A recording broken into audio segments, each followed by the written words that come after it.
DJI Osmo Action 5 Pro, GoPro 13 Black, Insta360 Ace Pro 2. These three companies have launched their best action camera in 2024 and now leaving everyone confused about which one is best, most budget friendly and easiest to use. So in this video we will going to test all these three camera on next level ताकि video के and तक हमें पता लग जाए कि आपके लिए कौन सा बेस्ट है और मेरे लिए भी। So शुरू करते हैं आज का vlog. Welcome to the tech review riding with piece.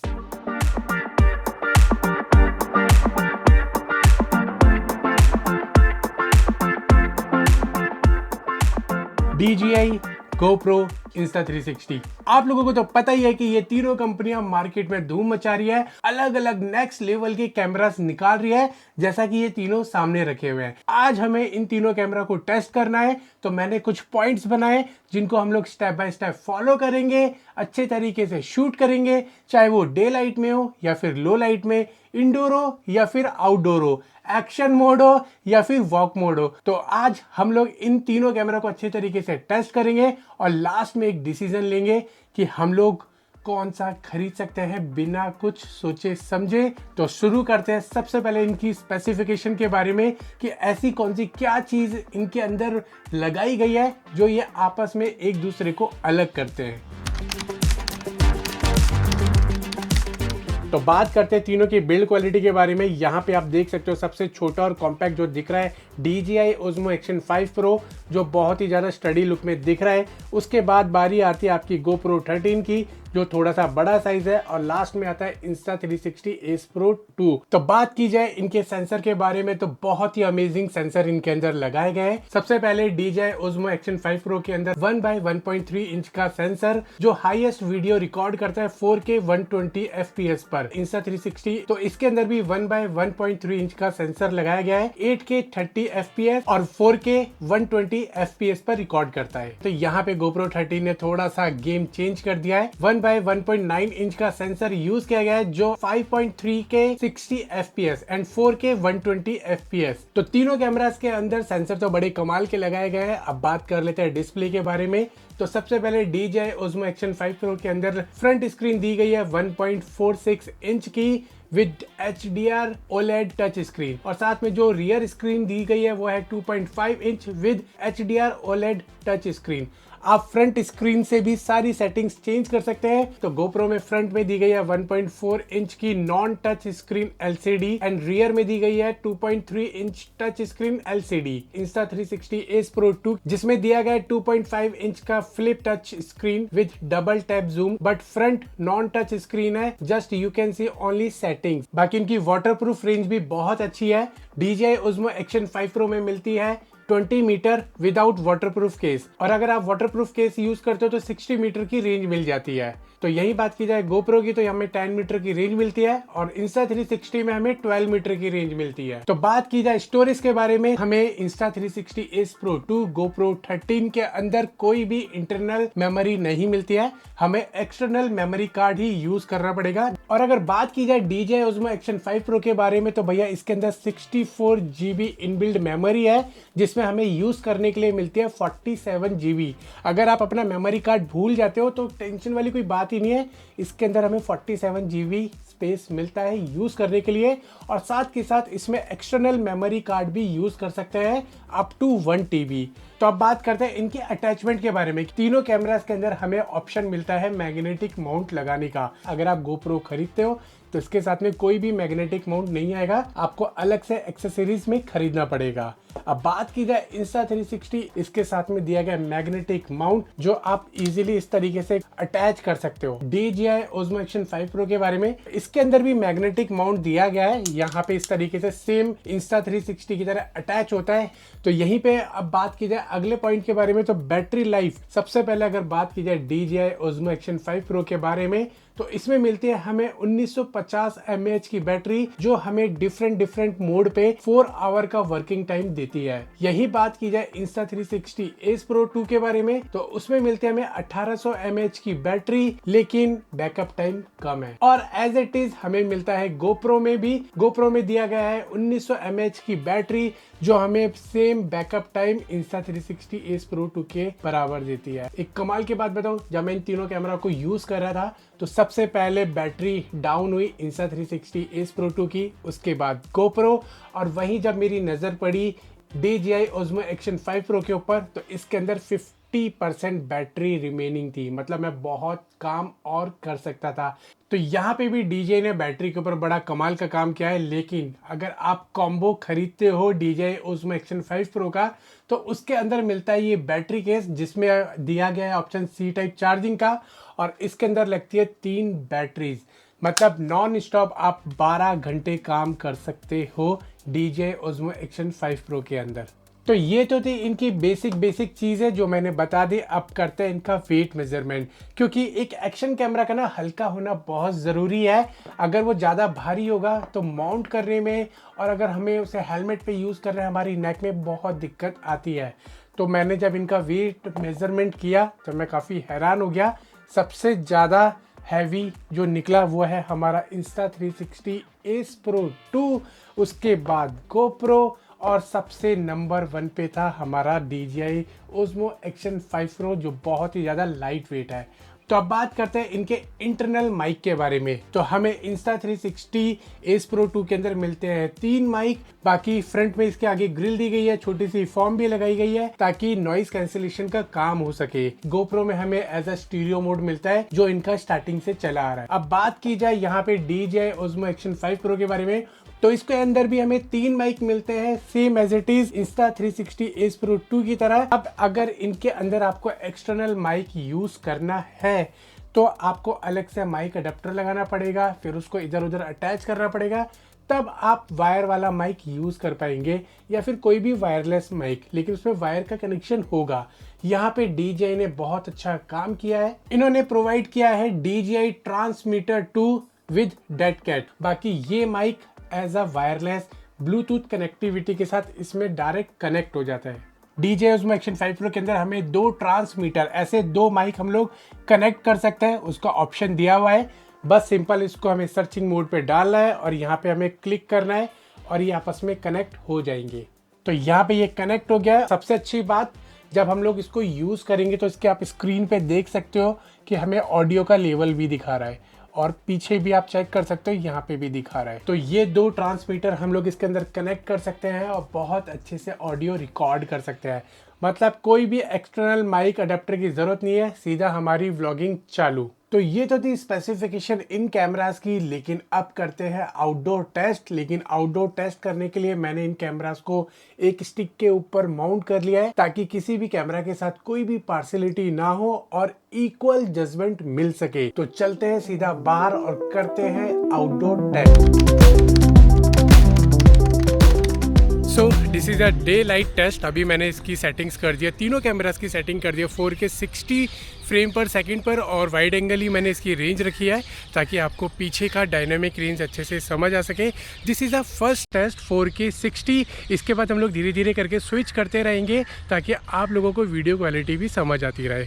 बाकी जब एडिटिंग करने बैठेंगे तो अपने ये तीनों कैमरास किस तरीके से कलर प्रोड्यूस करें 4K 60 में। सबसे पहले बात करते हैं GoPro की। तो GoPro को आप देख सकते हैं कि उसने सब कुछ मैनेज अच्छे से किया हुआ है। पीछे का जो हेजी वेदर है उसको भी अच्छे से मैनेज किया हुआ है। आप कलर्स को देखेंगे अच्छे से मैनेज किया हुआ है। लेकिन मेरे फेस को देखेंगे बहुत ही ज्यादा डार्क फील हो रहा है। तो यहाँ पे मुझे ऐसा लगा कि अगर मेरे को GoPro यूज करना है तो मुझे फेस लाइट की जरूरत पड़ेगी। यहीं पे अगर मेरी नजर पड़ी Insta360 Ace Pro 2 पर, तो यहाँ पे उसने बाकी चीजें अच्छे से मैनेज की हुई है। कलर वगैरह एनहेंस बहुत अच्छे से किया हुआ है। लेकिन मेरी स्किन का टोन कलर देखोगे तो उसने अजीब सा कलर मेरे फेस पे कर दिया है। कहीं डार्क हो रहा है, कहीं लाइट हो रहा है, कहीं बिल्कुल ऑरेंज हो जा रहा है, कहीं बिल्कुल रेड हो जा रहा है। मतलब उसने मेरे स्किन टोन की बैंड बजा दी है। अगर इसमें आप सरफेस देखेंगे, बिल्कुल, तो उस पे भी पिंक शेड और ऑरेंज शेड आपको देखने के लिए मिलेगा। और अगर मैं बात करता हूँ DJI Osmo Action 5 Pro की, तो यहाँ पे उसने सारी चीजें बहुत अच्छे से मैनेज की हुई है। पीछे का जो हेजी वेदर है उसको भी बहुत अच्छे से मैनेज किया हुआ है, डायनामिक रेंज भी बहुत अच्छे से दिख रही है, और इसने कलर बहुत नेचुरल रिकॉर्ड किए हुए हैं कि अगर मैं सैचुरेट करूँ कलर्स को तो बहुत अच्छा आउटपुट मिलेगा। यहाँ पे मेरा फेस देख सकते हो, दोनों फुटेज के अकॉर्डिंग बिल्कुल क्लियर और बैलेंस्ड कलर इसमें शूट हुआ है, तो मुझे बहुत अच्छा आउटपुट मिल रहा है DJI Osmo Action 5 Pro में।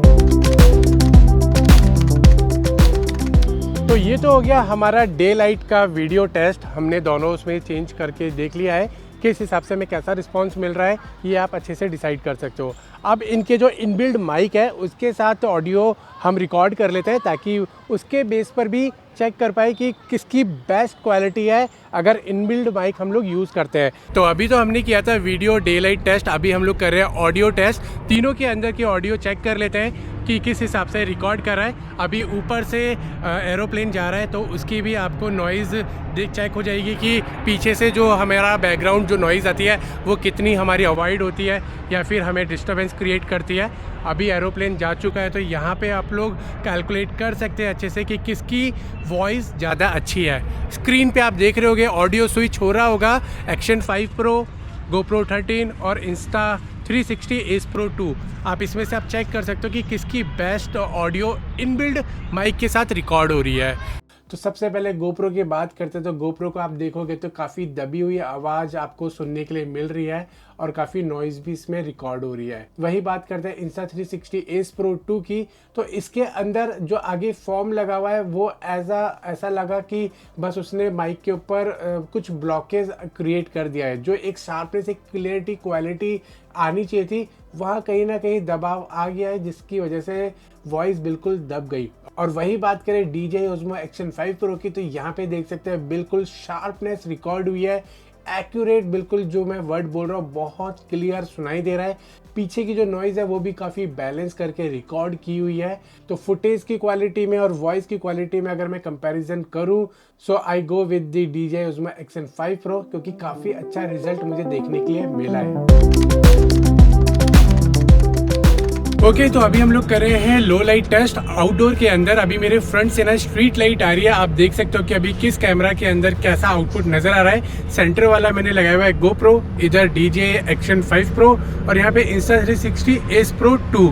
तो यहाँ पे अभी आप देख सकते हो किस हिसाब से कलर आ रहे हैं। तो अभी मैं थोड़ा सा आगे की तरफ मूव करता हूँ, जहाँ पे अंधेरा आएगा स्ट्रीट लाइट की लाइट चली जाएगी तो आपको सेम एज इट इज़ जब मैंने लो लाइट में टेस्ट किया इन तीनों कैमरास के अंदर तो आप बिल्कुल सबसे पहले क्लियर हो गए कि GoPro ने तो हाथ खड़े कर दिए। लो लाइट के मामले में GoPro बिल्कुल पीछे हो जाता है। हाँ, अगर इसे थोड़ी सी बैक लाइट मिल गया तो ये काफ़ी अच्छा काम कर देता है, लेकिन बिना लाइट के GoPro बिल्कुल डेड। यहीं पे अगर बात की जाए Insta360 Ace Pro 2 की, तो आप वही चीज़ यहाँ पे भी सेम नोटिस कर सकते हो। इसने काफ़ी ब्राइटनेस कर दी है, काफ़ी अच्छे कलर सैचुरेट कर दिए हैं, लेकिन यहाँ पे वही सेम चीज़ हो रही है कि मेरा स्किन कलर जो टोन है वो बहुत ही अलग तरीके का आपको दिखेगा। मतलब कि वो पिंक शेड, ऑरेंज शेड यहाँ पे भी मुझे देखने के लिए मिल रहा है। एक बारी को देखने में ऐसा लग रहा है कि कुछ आर्टिफिशियल इसके अंदर कलर ऐड है जो मेरे स्किन टोन पे वो चिपक जा रहा है। और जैसे ही थोड़ा सा अंधेरा आ रहा है तो वहाँ पे फुटेज हल्की सी पिक्सेलेट हो जा रही है, अगर आप नोटिस करोगे तो। यही बात करूँ मैं DJI Osmo Action 5 Pro की, तो यहाँ पे DJI Osmo Action 5 Pro भी बहुत अच्छा काम कर रहा है कि लो लाइट में जहाँ उसे हर एक चीज़ मैनेज करनी है वो चीज़ मैनेज कर रहा है। आप खुद फुटेज देख सकते हो, आपके सामने रिजल्ट है। DJI Osmo Action 5 Pro की फुटेज देखने में ऐसा लग रहा है कि बिल्कुल नेचुरल कलर शूट हो रहे हैं, जितनी ब्राइटनेस चाहिए कैमरा उतनी प्रोड्यूस कर रहा है। तो अगर मैं यहाँ पे भी कंपेयर करूँ तो यहाँ पे भी DJI Osmo Action 5 Pro win करता है एज पर फुटेज रिजल्ट की। तो अभी मैंने स्टिक्स के ऊपर इसको नॉर्मली प्लेस कर दिया है और नॉर्मल वॉक कर रहा हूँ। नॉर्मल वॉक करते टाइम आप देख सकते हो कि किस हिसाब से स्टेबलाइजेशन अभी हमें मिल रही है। साथ में अभी मैं इस तरीके से अगर इसको रोटेट करता हूँ तो यहाँ पे भी आप चेक कर सकते हैं कि कैसे हमें अभी स्टेबलाइजेशन मिल रही है। बाकी थोड़ा सा ऊपर नीचे करके देखते हैं कि आप जज कर पाए कि अच्छे से कि इसके मीडियम मोड मतलब जो स्टैंडर्ड मोड है स्टेबलाइजेशन का वो आपको कैसे मिलता है। बाकी अभी थोड़ा सा वॉक करते हैं, थोड़ा सा रन करते हैं ताकि आपको पता लग पाए कि किस तरीके से अभी ये वर्क कर रहा है। थोड़ा सा मैं इसको रोटेट करता हूँ, टिल्ट करता हूँ, स्टिक्स को और हिलाता हूँ, आपको आइडिया लग पाए कि किस हिसाब से अभी ये वर्क कर रहा है। तो ये तो थे इनके स्टैंडर्ड मोड्स। अब इनको रॉक स्टडी प्लस, इसमें होराइजन बैलेंस है और रॉक स्टडी प्लस है, तो सीधा हम लोग इसे होराइजन बैलेंसिंग पे डालते हैं। यहाँ पे गोप्रो को हम लोग डालते हैं सीधा इसके हाइपर स्मूथ पर। ऑटो बूस्ट ऑप्शन मिला हुआ है। इंस्टा360 को भी हम लोग स्टेबलाइजेशन को हाई कर देते हैं। तो यहाँ पे मैंने तीनों कैमरास को बिल्कुल टॉप नॉच स्टेबलाइजेशन पे डाल दिया है। तो अब यहाँ पे चेक करते हैं किस हिसाब से हमें आउटपुट मिलने वाला है और क्रॉपिंग कितनी होने वाली है। तो अब बारी आई थी स्टेबलाइजेशन की। यार यहाँ तो मैं ना बहुत ही शॉक हो गया जब मैंने रिजल्ट देखा तीनों कैमरास का। आपके सामने खुद दिखेगा, आप खुद डिसाइड कर सकते हो कि किसकी क्वालिटी बेस्ट है। इसीलिए बिहाइंड द सीन वाला कैमरा भी मैंने फुटेज लगाया ताकि आपको ये ना लगे कि कहीं भी कोई भी चीट किया जा रहा है। जब मैंने रनिंग किया और जिस तरीके से मैंने स्टिक को ट्विस्ट किया तो आप देख सकते हो Insta360 Ace Pro 2 और GoPro कितना शेक हुए, लेकिन वहाँ पे DJI Osmo Action 5 Pro बिल्कुल स्टेबल वीडियो रिकॉर्ड हुई है। और जब वहीं पे मैंने उनको होराइजन मोड, जो इनके बिल्कुल पावरफुल स्टेबलाइजेशन मोड दे रखे हैं, वो सबको मैंने ऑन किया तीनों में, तो वहाँ पे भी DJI Osmo Action 5 Pro ने जो कमाल दिखाया है वो दोनों मतलब बहुत दूर तक इसके पीछे भी नहीं है। आप खुद फुटेज को देख के चेक कर सकते हो कि किस हिसाब से आउटपुट मिला है। तो यहाँ पे भी DJI Osmo Action 5 Pro win किया है। आप फुटेज को चेक करके अपना जजमेंट खुद ले सकते हो।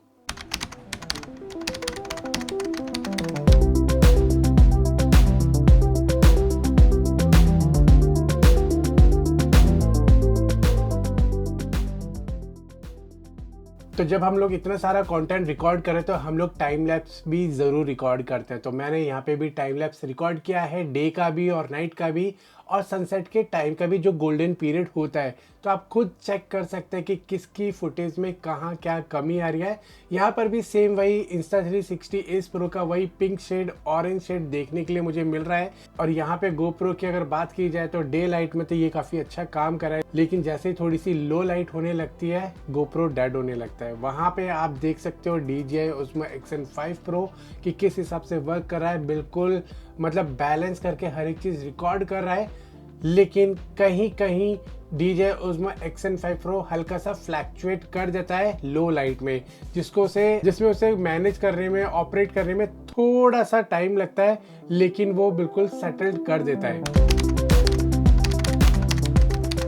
सेम एज इट इज जब मैंने बाइक पर लगाकर लो लाइट में टेस्ट किया तो यहाँ पर भी सेम वही चीज़ देखने के लिए मिली है कि GoPro लो लाइट में बिल्कुल डेड हो गया है। लेकिन जब बात की जाए DJI Action 5 Pro की और Insta360 Ace Pro 2 की, तो यहाँ पे भी थोड़ा सा आप देखोगे कि Insta360 Ace Pro 2 अलग से कलर्स प्रोड्यूस कर रहा है। कहीं येलोइश टोन आ जा रही है, कहीं ऑरेंज टोन आ जा रही है।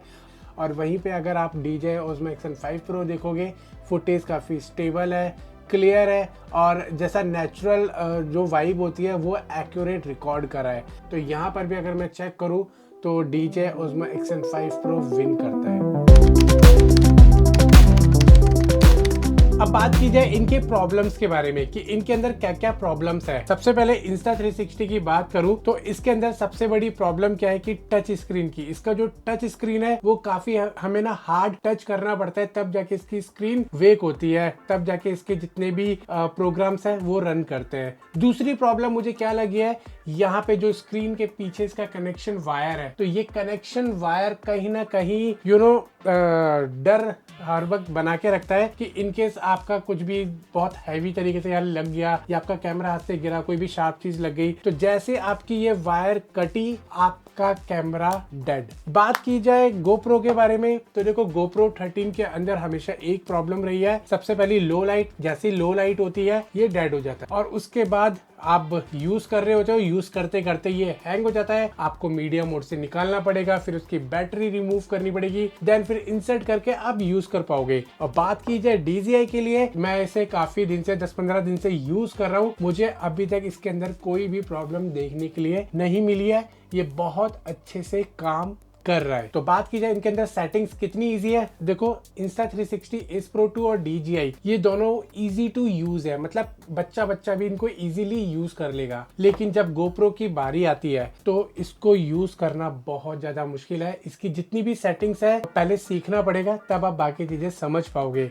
लेकिन इन दोनों के जितने भी फंक्शंस है वो इजी है, बिल्कुल स्क्रीन के सामने रहते हैं, आप इजीली उनको चेंज कर लोगे। तो अब आता है सबसे important point, value for money. अगर वैल्यू फॉर मनी की बात की जाए तो इन तीनों कैमरा के अलग अलग पर्सपेक्टिव है। सबसे पहले अगर GoPro की बात की जाए तो GoPro काफी एक्सपेंसिव पड़ता है। अगर आपकी पॉकेट में काफी सारी मनी है तो आप GoPro बाय कर सकते हैं, क्योंकि इसकी हर एक एक्सेसरीज आपको बाय करनी पड़ती है जो काफी एक्सपेंसिव पड़ती है। अगर आपको बजट का कोई इश्यू नहीं है तो आप GoPro खरीद सकते हैं, और अगर आपके पास कैमरेज की भी कमी नहीं है, आप अलग अलग कैमरा खरीद सकते हैं, तो आप GoPro की तरफ जा सकते हैं। But I don't prefer GoPro if I think about value for money. तो बात करते हैं यहाँ पे Insta360 Ace Pro 2 के बारे में। तो एज इट इज यहाँ पे अभी ये भी नया लॉन्च हुआ है, तो इसकी कुछ खास ज्यादा एक्सेसरीज तो नहीं है, बेसिक सी एक्सेसरीज मार्केट में आई है जो आप बाय कर सकते हैं ऑनलाइन। लेकिन इसकी एक्सेसरीज भी अच्छी खासी एक्सपेंसिव है, चाहे आप बैटरी ले लीजिए, माइक अडेप्टर यूज कर लीजिए, या फिर अलग से आप कोई भी एक्सेसरीज लेते हैं तो वो एक्सपेंसिव पड़ती है। यहाँ पे अगर बात करते हैं DJI Osmo Action 5 Pro की, तो यहाँ पे इन्होंने बड़ा कमाल का गेम खेला है। अगर आप इसमें बंडल पैक लेते हैं, जो इनका स्टैंडर्ड पैक है उसमें से 5 to 6,000 रुपीज अगर आप ऐड करते हो तो आपको मिल जाता है DJI Osmo Action 5 Pro का बंडल पैक, जिसके अंदर आपको मिलती है खूब सारी एक्सेसरीज भर के। आपको मिलती है सेल्फी स्टिक जो काफी रिलायबल है, मैंने जितने भी शॉट्स लिए थे DJI Osmo Action 5 Pro की सेल्फी स्टिक से ही लिए थे। और उसके बाद इसमें मिलते हैं 2 मैग्नेटिक माउंट, बैटरी केस जिसमें 12 घंटे का बैटरी लाइफ मिल जाता है, साथ में मिलता है इसके अंदर इंटरनल मेमोरी जो बहुत ज्यादा बेनिफिशियल है, क्योंकि अलग से आप जब ये कैमरा खरीदेंगे तो मेमोरी कार्ड में भी खर्चा करना पड़ेगा। लेकिन अगर आप DJI Osmo Action 5 Pro लेते हैं तो इसमें आपको इंटरनल मेमोरी मिल जाती है, तो यहाँ पे आपके एक बारी को पैसे बच जाएंगे। और साथ में अगर आप एक ट्रांसमीटर माइक भी खरीद लेते हैं तो आपकी सारी प्रॉब्लम खत्म, आप अपना सारा content DJI Osmo Action 5 Pro से शूट कर सकते हैं। तो जनरली अगर मैं अपने अकॉर्डिंग बात करूं तो value for money DJI Osmo Action 5 Pro मुझे लगता है। अगर मेरे पास लिमिटेड बजट है और मैं कोई कैमरा ऐसा खरीदना चाहता हूं जिससे मेरे सारे पर्पस सॉल्व हो जाए, तो I go with the DJI Osmo Action 5 Pro। तो अब आते हैं अपने फाइनल रिजल्ट पे कि भैया इसमें से किसने बाजी मारी है। तो अगर सबसे पहले बात की जाए GoPro के बारे में, तो GoPro के बारे में आप जानते ही हो सबसे ज़्यादा एक्सपेंसिव पड़ेगा। और अगर वही चीज़ देखी जाए एज पर फुटेज, स्टेबलाइजेशन, वो सारी जो कंपैरिजन हमने की है, आप पीछे रिपीट करके एक बार अगर आप ढंग से देखेंगे तो आपको GoPro के बारे में इजीली पता लग जाएगा, आप डिसाइड कर पाएंगे। लेकिन मेरे अकॉर्डिंग देखा जाए तो मैं इसको 3rd नंबर पर रखूंगा GoPro को एज पर कंपैरिजन। और अगर यही बात की जाए Insta360 Ace Pro 2 के बारे में, तो कहीं मेरे को इसने मतलब निराश किया है। कहीं लो लाइट में, कहीं इसके एक्स्ट्रा सैचुरेटेड क्लिप्स ने, मतलब बहुत सारी चीज़ों में मेरे को ऐसा लगा कि भैया इसके अंदर थोड़ी सी कमी है जो इम्प्रूव हो सकती है। अगर मुझे एज अ एक्शन मोड पे यूज़ नहीं करना है, जैसे हेलमेट पे लगा के, बाइक्स के ऊपर, बहुत सारी ऐसी रफ एंड टफ जगह पे, तो मैं इसको प्रेफर बिल्कुल भी नहीं करूँगा। नॉर्मल व्लॉगिंग करनी है तो उसके लिए बेस्ट है, तो इसीलिए मैं इसको अपने अकॉर्डिंगली 2nd प्लेस पे रखता हूँ। अब आते हैं DJI Osmo Action 5 Pro के बारे में। तो इसने तो भैया कमाल ही कर दिया है। माना कि इसके अंदर भी छोटी मोटी कमियां हैं, जब आप कंपेयर करेंगे तो आपको छोटी मोटी कमियां मिलेंगी, लेकिन value for money, budget friendly, easy to use, और इसका वर्किंग मोड, पावर मोड, मतलब हर एक चीज ये कैमरा खरा उतरा है। अगर मुझे इन तीनों में से कोई भी कैमरा चूज करना होगा तो I go with the DJI Osmo Action 5 Pro, क्योंकि मैंने एज अ कंटेंट क्रिएटर जो मैं प्रॉब्लम फेस करता हूँ वो सारी प्रॉब्लम इसने सॉर्टेड कर दिया है। तो मेरे हिसाब से जो विनर है वो है DJI Osmo Action 5 Pro। बाकी आपके सामने मैंने सारा कंपैरिजन बिल्कुल फेयर इनफ में रखा है, तो आप अपने हिसाब से चूज कर सकते हैं कि इन तीनों कैमरा में से आप किसके साथ जाना चाहेंगे। बाकी कमेंट करके आप अपनी राय मेरे को बता सकते हैं कि इन तीनों कैमरा में से आपको बेस्ट कौन सा लगा। उम्मीद करता हूँ ये कंपैरिजन वीडियो आपको पसंद आया होगा, तो वीडियो को लाइक ज़रूर करना, कमेंट करके अपना सजेशन ज़रूर बताना कि तीनों कैमरा में से आपको क्या क्या सही लगा, क्या क्या गलत लगा, क्या क्या खराब लगा, क्या क्या इंप्रूवमेंट हो सकता है, और अगर आप इन तीनों में से खरीदना चाहेंगे तो कौन सा कैमरा खरीदेंगे। बाकी शेयर कर देना जो भी अगर नया एक्शन कैमरा खरीदना चाह रहा है, ताकि उनकी हेल्प हो सके और इन तीनों कैमरा में से खरीदने के लिए वो एक अच्छा डिसीजन ले सके। बाकी वीडियो को यहीं ख़त्म करते हैं, मिलते हैं अगली टेक रिव्यू वीडियो में। Till then, goodbye.